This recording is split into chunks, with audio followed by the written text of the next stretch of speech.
Right after I graduated from my high school, I went to a local hospital that said, oh, there's a 1 centimeter tumor in your thyroid, and the doctor confirmed that it's actually thyroid cancer. Hearing this unpredicted way really changed my mind of viewing things in the world. One of the core ways I make decisions right now, or after that incident, is if I were to die after 10 years, would I be doing the things that I'm doing right now? If you're putting 10 years of a timeline, you can eliminate all the other sidetracks and excuses that was clouding your vision and the things you want to achieve in life. Obviously, helping AI to automate grunt work of humanity is meaningful, but at the same time, I don't think there's enough founders who are thinking to use AI to empower humanity. If we cannot empower humanity with AI, we lose purpose. There's no meaning as humanity to evolve as AI gets smarter and smarter than us. I urge all the smart and young founders to go after bolder and harder problems to solve. Act on it. Be bolder than others, make bold bets. If you act on these bold opportunities, you'll be getting surprisingly bigger returns. Hi, I'm Yoon, CEO and co-founder of Pensive. Pensive is an AI learning platform to help instructors to grade much faster, reducing grading time from 60% to 90% without losing accuracy. We recently raised $6.8 million seed round, led by Mayfield Fund, followed by Anti-Fund, Reach Capital, Base Ventures, Sequoia Capital, and A16Z Scouts. We really think we can reimagine higher education to be more affordable, more personalized, and more accessible using AI.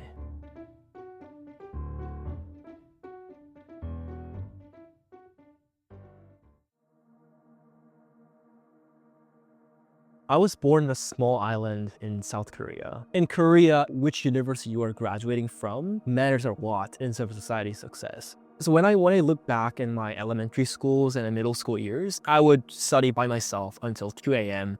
to really keep up and really be competitive with my peers. But then when I was turning 14, it kind of hit me. What am I getting after studying hours and hours and being stressed? And I would just read books in different subjects to really try to find an answer to this very question. Why am I studying so hard? What is it for? That's the time when I first found out about founders. People like Steve Jobs, Bill Gates, who would create something new, making impact globally. And I was just fascinated by their stories. I want to be like them. I want to be like those legendary founders who would make great impacts in the world. And my dad's first reaction was, founders like Steve Jobs and Bill Gates, they are geniuses. And you don't have the DNA, Yoon. You just have to study hard, get to a good university in Korea, and then just become a lawyer. Looking back, I do agree in the claim that founders are special people. But at the same time, I didn't think that I'm incapable of becoming a founder. So other than just obeying to his words or kind of coming down, I really thought if I make this $100 as an allowances that I have saved so far in my piggy bank to $200 and bring back to my dad, he would now believe that I'm worthy of the founder. So I went to a Korean street market and then tried to sell backpacks. And it was freezing cold and no one wanted to buy a backpack. So I remember I failed selling a single backpack for 2 hours. My hand was frozen like this because I was grabbing my backpack like this. So now I try to sell in different ways and using a different strategy where what is unique to myself? Oh, it's my story. Like, why am I selling these backpacks in the first place? I was mainly targeting people who seemed like who would have a son like me.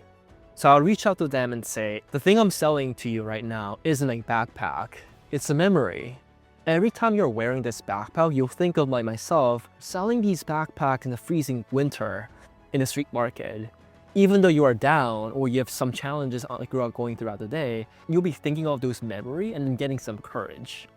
So I sold my first backpack with that story. But then one thing hit me once again, where is this what I wanted to do as a founder? I wanted to found a company that is long-lasting, creating something durable and something new. At that point on, I decided if I want to be a founder, I need to be technical. I need to learn the hard skills so that I can build the softwares and I can build a product so that I can sell. Because I really wanted to start a generational global company, Coming to Berkeley, I founded my first company. After a month, I entered to the college. That's how much I really wanted to found a company and be an entrepreneur.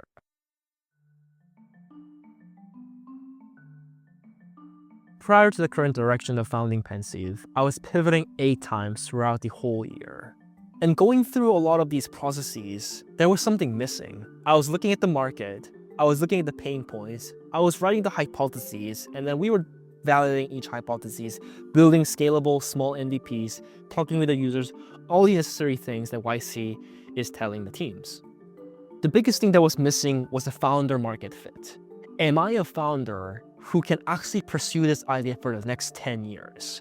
If you don't have a purpose and a mission to really solve these problems, I think it's very challenging to wake up every day and be excited to solve that problem.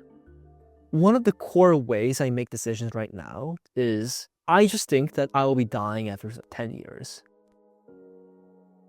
Right after I graduated from my high school, I got diagnosed by thyroid cancer. And even though thyroid cancer is the most curable cancer, that was a complete chaos from my family, my friends, myself. I was shocked.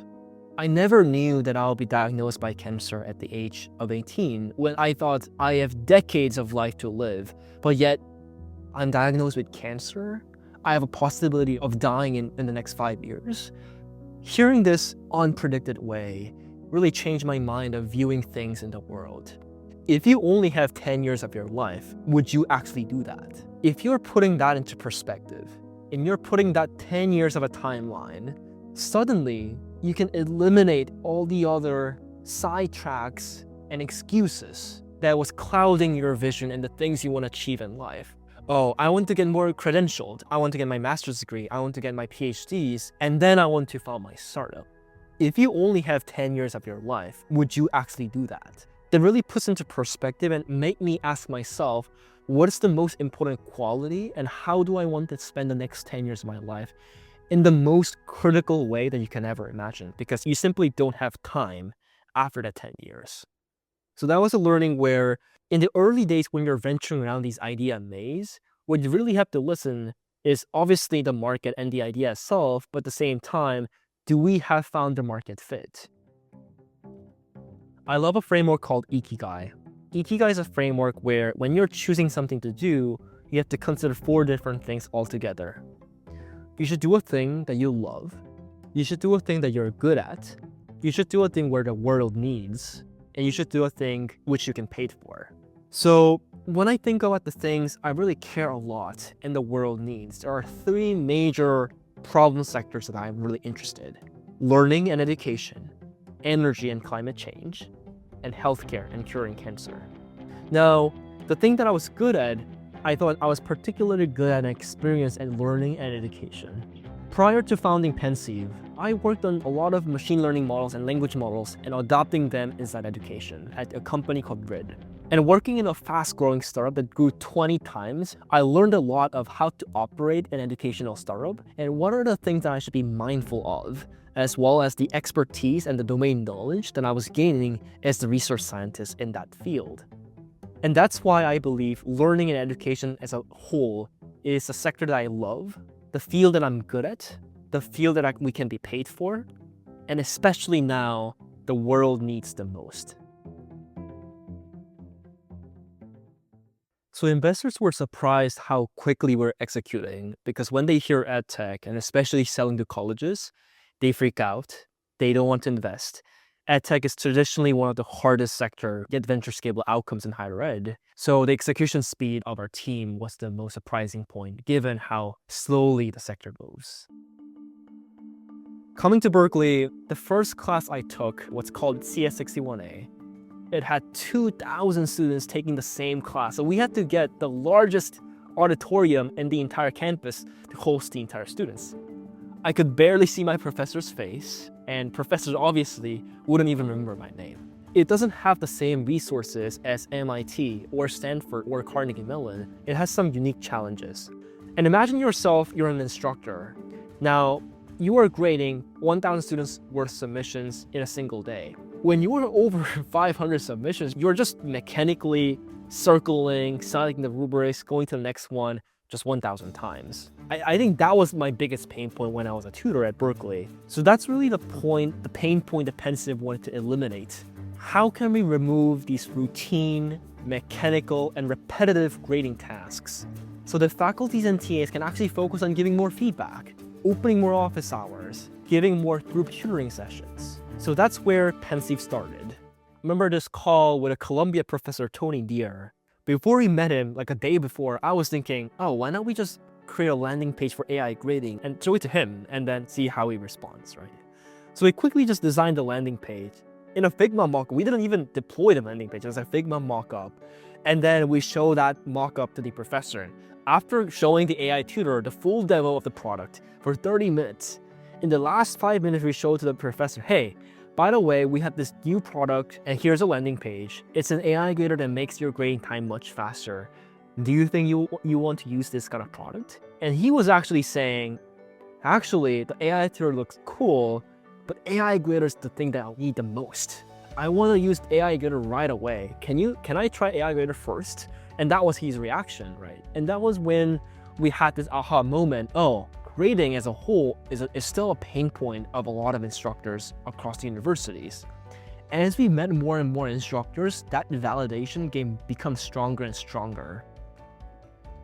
One of my core strengths and the things I think I did well in the past is being resourceful. Being resourceful means understanding the resources around you and really reaching out, even though it feels kind of out of stretch. I would send emails to UCLA faculties. Hey, I'm visiting UCLA campus this state. If you're interested in a tool that would make your grading process much faster without losing accuracy, please book a time in my Calendly and I will send them a Calendly link. If the full day is actually booked, I would actually fly in and then meet the instructors throughout those days. If the meeting is not booked, then I would just skip the campus. So those ways, I could be very efficient. I could validate the needs on specific campus and then I'll fly into that campus, meet the faculties one-on-one, and form a relationship with those faculties. That's how we got the first 10 colleges. Basically me flying around the entire nation, meeting these faculties in person, and persuading them to use Pensive. Pensive's goal in 2026 is to be licensed over hundreds of universities across the nation. After that milestone of Pensive, we want to go after direct to consumers, direct to students, and provide and become an ideal AI native learning institutions. I think in the future, AI native schools will be transforming more as a socialization environment, whereas most of the components of getting some knowledge and learning new things will be happen very, very intimately with one-on-one AI tutors happening in homes and happening in different environments. And we think we'll be best positioned because we know how to build the best AI teaching assistant and the assistants to really aid learning in a long horizon manner. The new generation that are now being raised, they'll never have a single chance to be smarter than ChatGPT. From the time they're born to the time they're dying, every single occasion ChatGPT will be always smarter than them. That's why I'm founding Pensive. If we cannot empower humanities with AI, we lose purpose. There's no meaning as humanity to evolve as AI gets smarter and smarter than us.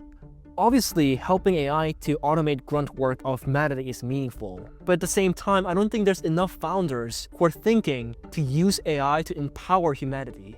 So I urge the young founders and smart founders to go after bolder problems that would truly empower humanity with AI. Now, in this era, I occasionally think, what is the most important quality as us humans to learn and to survive and to really make impact in this world? The most unique skills that I think people should learn is an ability to make good decisions in uncertain environments. Things are changing and they're changing very quickly. No one knows the answer and everyone has different context. It's very hard for someone else to make a decision for you. And ultimately, that's not your decision. My personal life motto is that every event feels like a destiny if you know your path. As you practice making those conscious decisions in uncertain situations where you don't have a full information, you are consciously making a step forward to your own path. That is a decision and that is a path that you are solely making and wholly as yourself. As these conscious choices accumulate, that forms your unique path. your unique road. And that road, because it is accumulated by multiple and countless decisions you've made as your conscious self, no one, including AI, can replicate yourself and your path that you have walked on. That way, you can truly be unique in society. And ironically, that is the way to create a unique path that other people also respect. So act on it. Be bolder than others. Make bold bets. If you act on these bold opportunities, you'll be getting surprisingly bigger returns.